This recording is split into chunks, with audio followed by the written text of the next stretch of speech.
Wal istinja'u wajibun minal bauli wal ghaiti. Istinja ataupun bersuci dari buang air besar, bersuci dari buang air kecil, ini hukumnya wajib. Jadi bari, kalau seandainya kamu di sawitan pengen buang air kecil, buangnya di bawah pohon sawit misalnya, jangan langsung ditinggal begitu, harus cebok. Jauh dari sungai, ada solusinya. Kalau jauh dari sungai, nanti ada solusinya, tidak harus dengan air misalnya. Tapi kewajiban istinja, kewajiban cebok, kewajiban bersuci dari najis, dari hadas, itu tetap wajib bagi kita. Hanya saja beda, ketika istinja itu kita pernah mendengar nanti ada menggunakan air, ada juga yang menggunakan batu. Ada yang bilang ketika tidak ada air maka boleh menggunakan batu. Tapi sebenarnya tidak begitu juga. Walaupun ada air, kok kita memilih pakai batu tidak masalah, tetap sah. Ini berbeda dengan terkait tayamum. Misalnya orang yang tidak bisa berwudu, tidak bisa mandi besar karena penyakit ataupun halangan, adanya suatu halangan, maka diganti dengan tayamum. Boleh tayamum, syaratnya harus sakit, harus ada syarat-syaratnya, memang tidak bisa menggunakan air, harus ada syaratnya memang tidak ada air, maka boleh mandi besar ataupun wudu diganti dengan tayamum. Tapi kalau istinja, seandainya ada air pun masih boleh kita menggunakan selain air, misalkan ngambil langkah batu misalnya. Cuma ada tingkatan-tingkatannya. Wal afdalu ayastanziya bil ahjari thumma yutbi'uha bil ma'i. Yang paling utama ini beristinja ataupun bersucinya menggunakan batu, kemudian diikuti dengan dibasuh dengan air. Ini yang utama, menggunakan dua perkara. Jadi setelah buang air kecil, buang air besar, kita pakai batu dulu, dioser-oser batu, setelah itu baru dibasuh dengan air. Nah, ini yang lebih utama. Wa yajuzu ayyaktasiru 'alal ma'i aw 'ala salasati ahjarin yunaqi bihinna al mahalla. Boleh kita meringkas dari dua perkara itu, batu maupun air, kita meringkasnya diambil salah satunya, menggunakan salah satu batu saja ataupun menggunakan air saja. Nah, ini boleh. Cuma yang lebih utama tadi pakai batu dulu, kemudian dilanjutkan dengan dibasuh dengan air. Cuma kalau kita memilih salah satunya, baik memilih air saja atau batu saja, boleh. Menggunakan batu tidak harus tidak ada air. Fa idza arada al-ittisara ala ahadihima fal ma'u afdalu. Jadi ketika kita menghendaki kita ambil salah satu, pengen batu atau pengen air, maka yang paling utama kita beristinja, kita cebok itu dengan menggunakan air. Itu yang paling utama. Kemudian wa yajtanibu al-istiqbal al-qiblah. Nah, sebelum ke larangan-larangannya buang air. Sebenarnya istinja itu apa? Istinja itu diambil dari kata wa huwa min nazautu syai'a ay qata'tuhu. Fa ka'annal mustanjiya yaqta'u bi al-adza an nafsihi. Diambil dari nazautu syai'a. Saya menyengaja ataupun saya sengaja untuk memutus penyakit. Nah, itu yang dimaksud istinja itu sengaja untuk memutuskan penyakit. Dari buang air besar diputus penyakitnya menggunakan bersuci dari buang air besar itu tadi. Seperti halnya kalau kita buang air kecil maupun buang air besar itu kan membuang penyakit ya Pak Haji. Jadi penyakitnya terbuang. Nah, maka kalau sudah terbuang, untuk memutus penyakit yang kita buang itu maka menggunakan bersuci. Di tengah sawit tidak ada air, nah menggunakan batu masih bisa.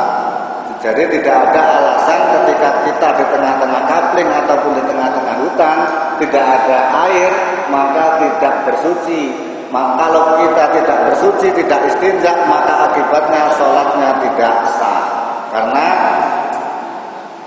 ada bekas di dalam kemaluan kita itu membawa najis, maka mengakibatkan sholatnya tidak sah. Kalau sholatnya tidak sah berarti dianggap belum sholat. Kalau belum sholat ya tentunya kita mendapat dosa. Kemudian ciri-ciri daripada batu. Wa ma fi ma'nahu min kulli jamidin tahirin qawlin ghairi muhtaramin. Yang dimaksud dengan batu apakah harus menggunakan batu? Kalau misalnya kita tidak ada air nih, tidak ada air, kan kalau sudah biasa bersuci menggunakan air, seakan-akan kita coba menggunakan batu itu kayaknya kurang marem gitu ya Pak Giarto. Kayaknya kurang marem. Tapi walaupun begitu, seandainya tidak ada air, kita menggunakan batu, nyari batu pun nggak dapat. Ternyata nyari batu pun nggak dapat. Nah, batu ini bisa dimaknai adalah sesuatu yang keras, yang suci, kemudian juga bukan termasuk benda yang dihormati. Benda yang dihormati misalkan ada tulisan-tulisan tertentu itu kan termasuk dihormati ya, apalagi tulisan Arab nggak mungkin digunakan untuk bersuci. Dan caranya ini menggunakan 3 batu. Wa yajuzu ayat tasyira 'alal ma'i aw 'ala salasati ahjarin. 3 batu. Ketika kita yang pertama batu dulu. Ketika kita menghendaki ingin bersuci menggunakan batu, maka kita ambil 3 buah batu. 3 buah batu. Ini enggak ada air nih. Sudah buang air kecil misalnya, sudah buang air kecil, selesai, maka dioleskan, diserkan dengan batu yang pertama, ser, buang. Ambil batu yang kedua, ser, buang.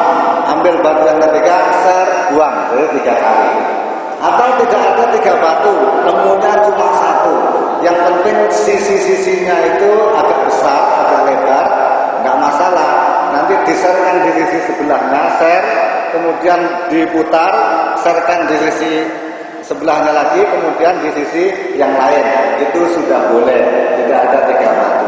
Kok 3 kali usapan belum bersih, baik itu buang air besar maupun buang air kecil, 3 kali usapan boleh bersih, maka boleh kita tambah dengan usapan-usapan selanjutnya, tapi disunahkan kalau nambah 3 kali lagi, 3 kali lagi, 3 kali lagi.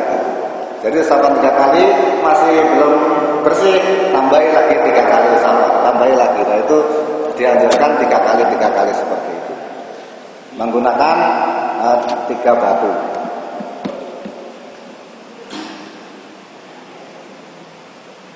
Kemudian yang selanjutnya adalah larangan kita terhadap buang air besar. Maka terkadang ada kondisi-kondisi ketika orang buang air ternyata barangnya melempung.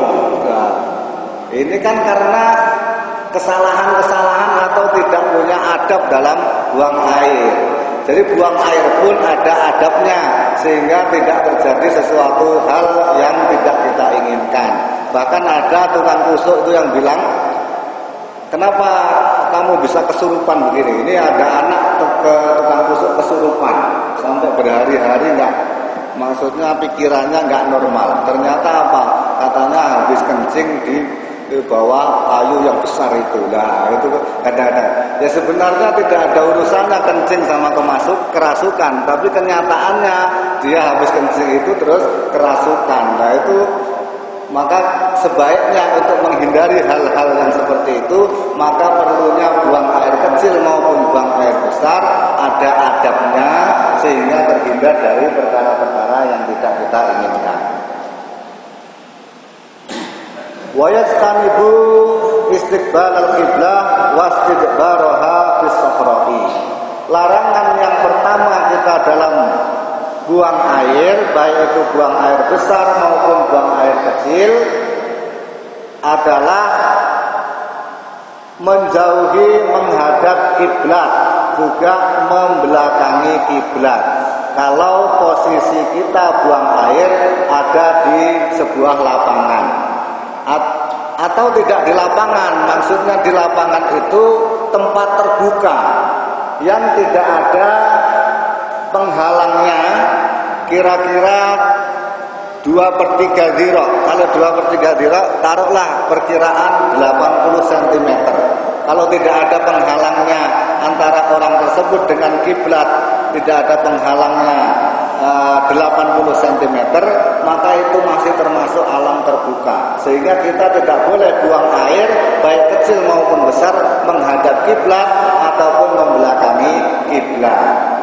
Karena termasuk kita adalah salah satunya memuliakan, karena di kiblat itu ada yang namanya Mekah, ada yang namanya Ka'bah. Nah, jadi memuliakan Ka'bah ini kewajiban kita, sehingga ketika buang air besar maupun buang air kecil, kalau di lapangan, di alam terbuka, maka dilarang menghadap kiblat, kecuali di kamar mandi yang ada penghalangnya.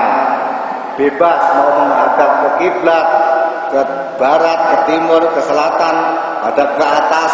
Nah, kalau ke atas piye Mansuri awake dhewe bebas menghadapnya. Kalau di kamar mandi, kalau di alam terbuka, yaitu larangannya yang pertama tidak boleh menghadap kiblat, tidak boleh membelakangi kiblat. Nah, sementara dari sini dulu nih Pak Jaya, ada pertanyaan nggak kira-kira? Pak Mardi pun.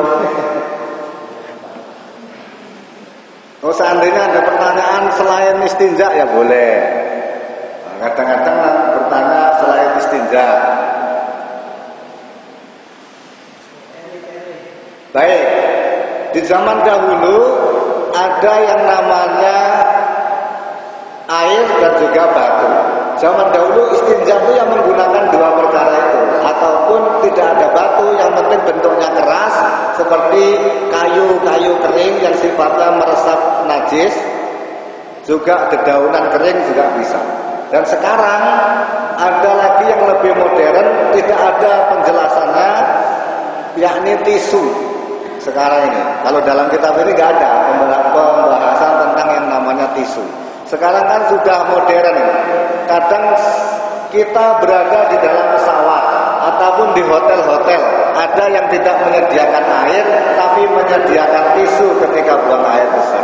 Boleh enggak ataupun sah atau tidak ceboknya kita nanti untuk sholat, boleh apa enggak? Dan ternyata di dalam kitab yang lain, kitab Iqna, kitab Baijuri, bersuci menggunakan tisu diperbolehkan, dan itu juga sah.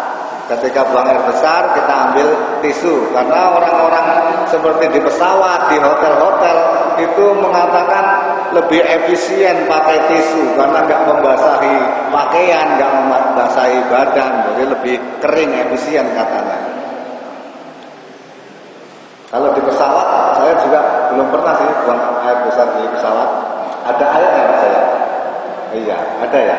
Cuma kadang-kadang seandainya kok ada entah di luar negeri atau mana pesawat yang tidak, toiletnya tidak menyediakan air, itu mungkin ada mungkin. Nah, seandainya ada, yaitu menggunakan tisu masih sah kita gunakan, dan nanti sholat masih diperbolehkan.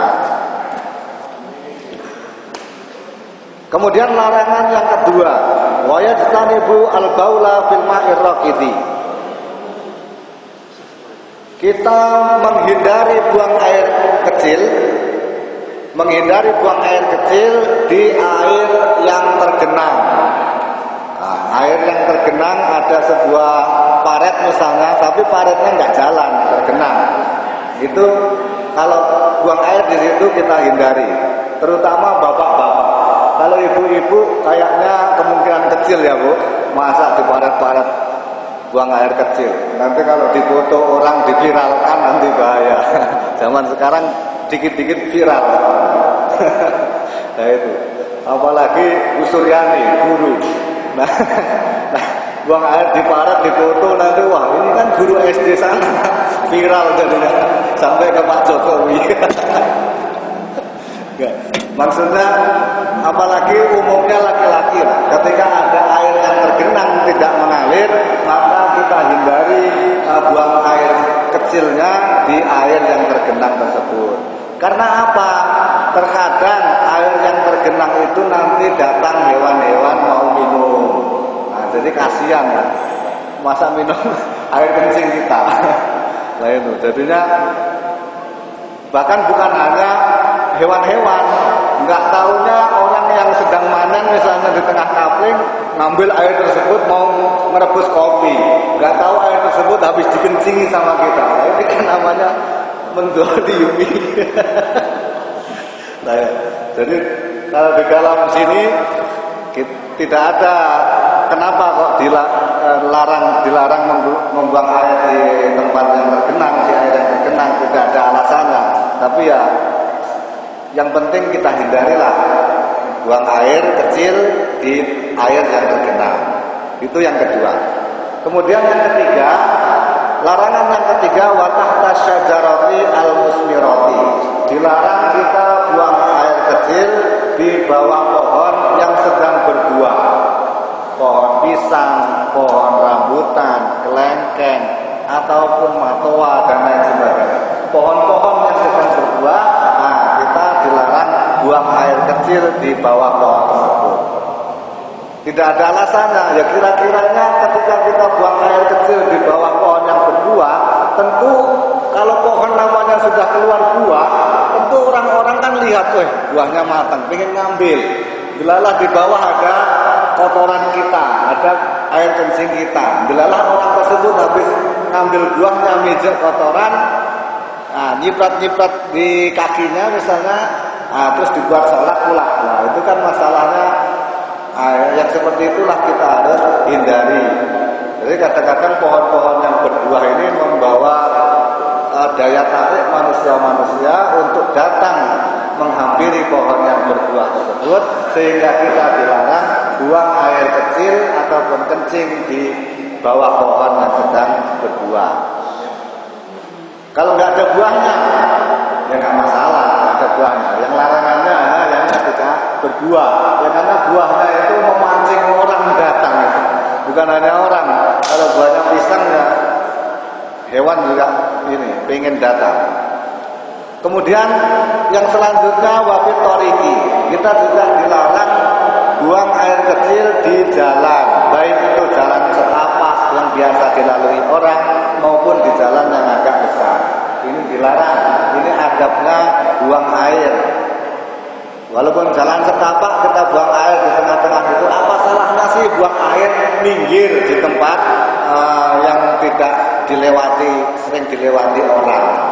Ya maksudnya tertutup. Kalau seandainya minggir tidak ada penghalangnya, terbuka, berarti yang kita hindari adalah menghadap kiblat dan membelakangi kiblat. Wadzilli wasakbi. Yang selanjutnya adalah ketika dilarang kita buang air kecil juga di bawah tempat berteduh. Kalau kita jalan-jalan ke taman, biasanya kan ada tempat berteduh yang seperti payung-payung, tempat duduk-duduk, ataupun bentuknya seperti jamur, seperti itu. Nah, ini kalau walaupun toh nggak ada orang, mentang-mentang nggak ada orang, tengok kanan, tengok kiri, wah udah kebelet kencing di situ. Ternyata 1 jam setelah itu ada keluarga rekreasi duduk-duduk pula di situ. Nah ini termasuk dolim juga. Jadi maksudnya kalau tempat berteduh yang biasa itu ditempati untuk berteduh orang, maka kita hindari buang air kecil di tempat itu.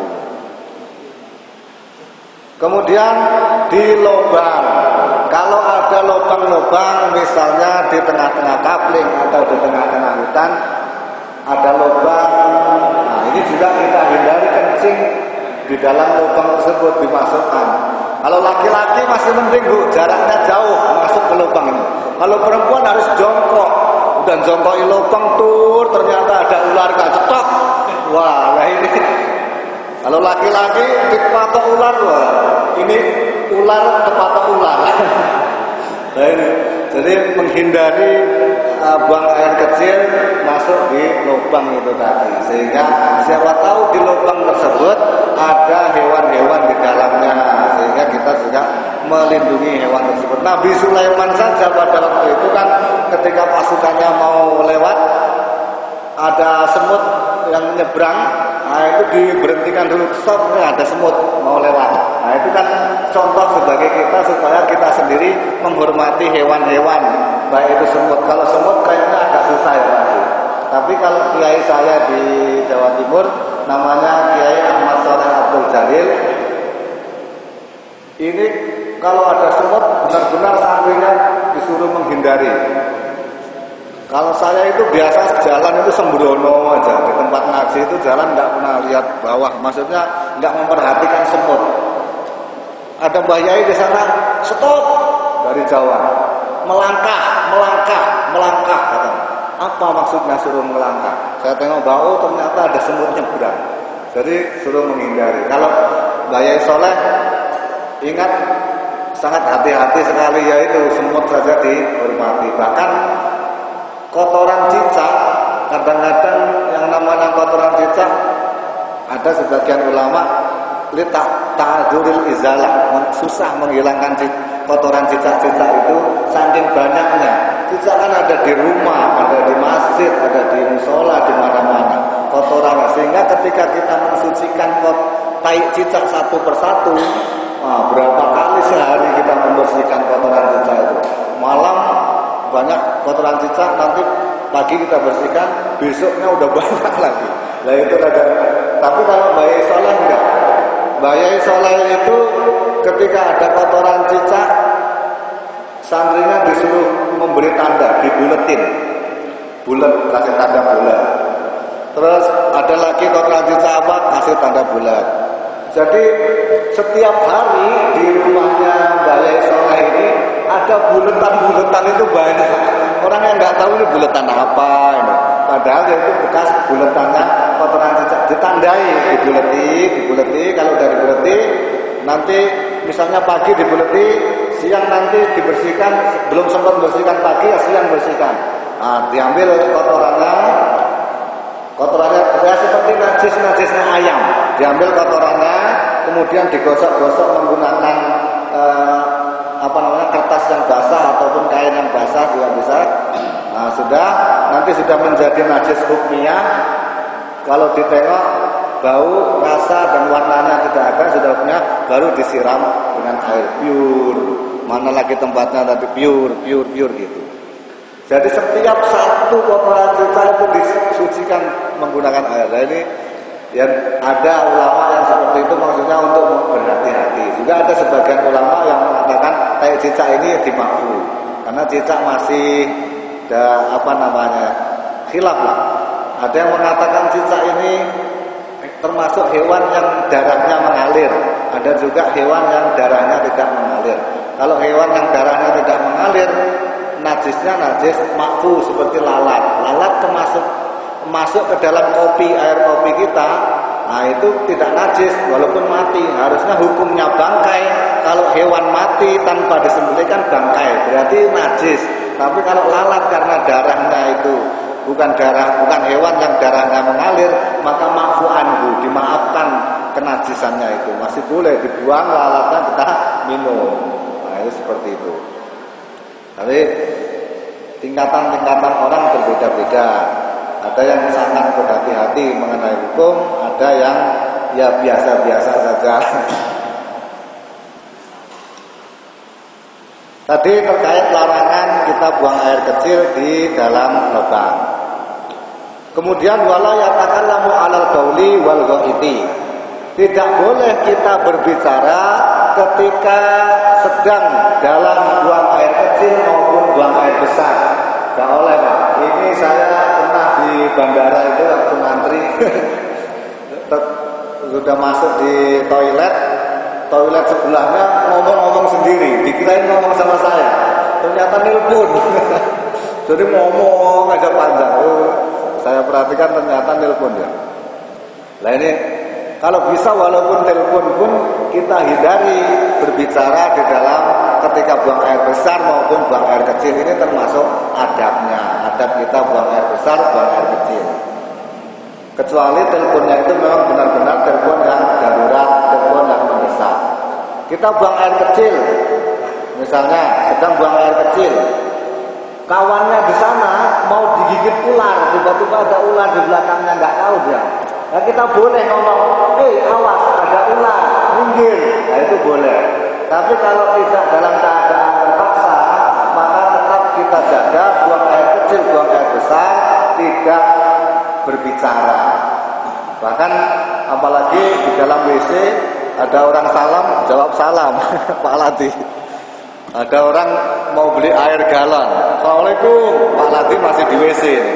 Nah ini harus dijawab. Kok di dalam WC nggak dijawab, menjawab salam itu wajib. Nah itu gimana Pak Lati? Maka jawabnya di dalam hati. Waalaikumsalam warahmatullahi wabarakatuh. Nanti kalau sudah keluar dari WC baru dijawab secara jahar keras. Waalaikumsalam warahmatullahi wabarakatuh. Enggak masalah. Karena di dalam WC ini kita mengucapkan kalimat Allah loh, warahmatullahi Allah loh dalam WC. Apa ngomong biasa saja ketika kita di dalam WC buang air kecil, buang air besar, kita disuruh menghindari ngomong biasa saja, apalagi mengucapkan Allah. Memang sih kita zikir di setiap tempat harus berzikir, ingat Allah. Tapi ketika di dalam WC itu ingatnya Allah tidak sampai kita ucapkan, hanya cukup di dalam hati Allah boleh. Ini itu okay. Sama dengan ketika kita punya akik ataupun kita punya kalung yang di situ ada lafaz Allahnya atau ada lafaz Bismillahnya.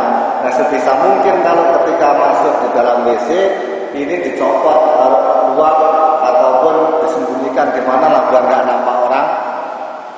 Nah, ataupun kita masukkan di dalam tas kalau khawatir hilang. Tapi masuk WC, niatnya jangan niat bawa cincin yang ada tulisan Allah. Niatnya niat membawa tas, maka boleh. Jadi kalau niatnya masuk ke dalam membawa cincin, ya sebenarnya gimana ya? Kita menjaga, maksudnya peduli, menjaga, menghormati tulisan-tulisan yang ada lafaz Allahnya, sehingga kita masuk ke dalam kamar mandi kita jagalah tulisan-tulisan tersebut sehingga tidak sembarangan kita membawa ke tempat-tempat yang kotor seperti kamar mandi, tempat buang air kecil, buang air besar. Yang selanjutnya wala yastakbiru syamsa wal qamara wala yastakbiruha. Larangan yang terakhir adalah kita dilarang buang air kecil maupun buang air besar menghadap ke matahari, menghadap ke bulan, juga dilarang membelakangi matahari dan bulan. Nah, maksudnya bagaimana? Kalau kita ini pas kiblatnya kita ada di sebelah barat. Nah, kalau seandainya yang kiblatnya ada di sebelah selatan misalnya, nah, kan mataharinya mungkin gimana? Berbeda atau sama masih? Nah, jadi yang dimaksud bukan kiblat tapi mataharinya. Seandainya mataharinya ada di suatu daerah atau mataharinya ada di sebelah selatan misalnya, nah ini juga kita hindari buang air kecil, buang air besar menghadap ke matahari maupun bulan atau membelakangi. Jadi kita ambil posisi yang ketika tidak menghadap matahari dan bulan, ketika posisi kita ada di sebuah alam terbuka. Nah ini adabnya kita seperti itu supaya kita terhindar dari perkara-perkara yang buruk, perkara-perkara yang tentunya tidak kita inginkan. Berapa menit malam lagi? Sampun apa dereng? 10 menit. Ada pertanyaan Bapak? Tidak ada ya. Saya rasa kalau masalah cebok sudah namanya sudah kecil, dari kecil cebok sudah apa?